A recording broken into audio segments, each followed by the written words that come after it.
Hi guys, I'm Annie, and today I want to share a little with you from Psalm 16.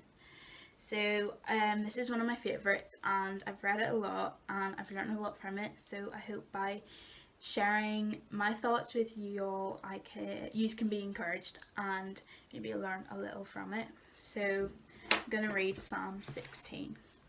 Protect me, God, for I take refuge in you. I said to the Lord, you are my Lord. I have nothing good besides you. As for the holy people who are in the land, they are the noble ones. All my delight is in them. The sorrows of those who take another god for themselves will multiply. I will not pour out their drink of offerings of blood. I will not speak their names with my lips. Lord, you are my portion and my cup of blessing. You hold my future. The boundary lines have fallen for me in pleasant places. Indeed, I have a beautiful inheritance.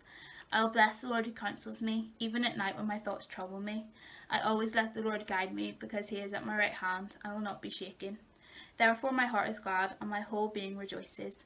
My body also rests securely, for you will not abandon me to Sheol, and you will not allow your faithful one to see decay. You reveal the path of life to me.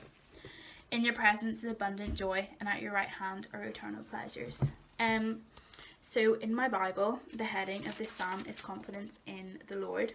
I feel like there is so much within the psalm that we could focus on, but I think everything comes down to having confidence in God. In verses 1 to 2, David cries out to the Lord, "Protect me, God." Clearly, the psalmist is in need of God's protection. But something else I notice is that later on in the psalm, he reminds himself of where his confidence lies. You are my Lord, I have nothing good besides you.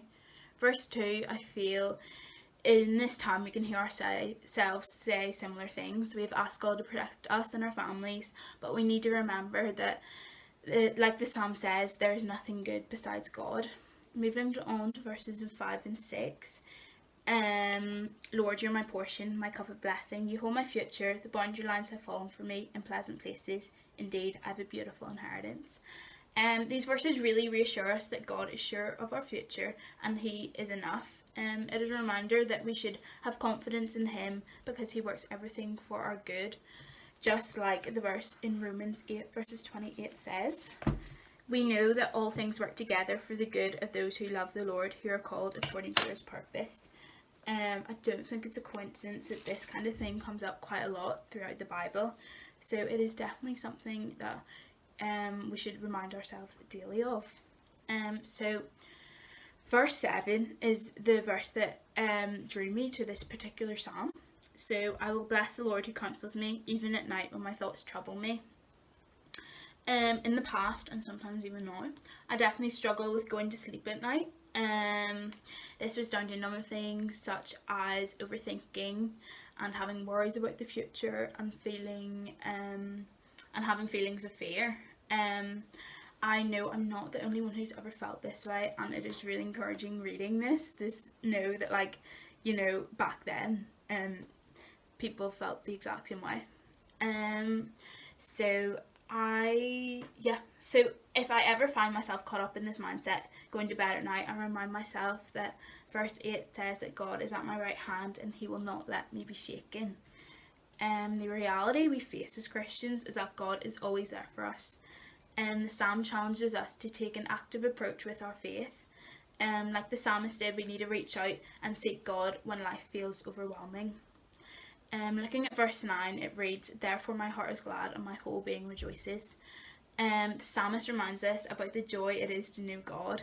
This verse also echoes the security we have as Christians, which means we can rest securely because our confidence is in Jesus. As someone who radiates negativity more than positivity at times, this psalm gives me a reality check and reminds me to be more thankful to God and his provision.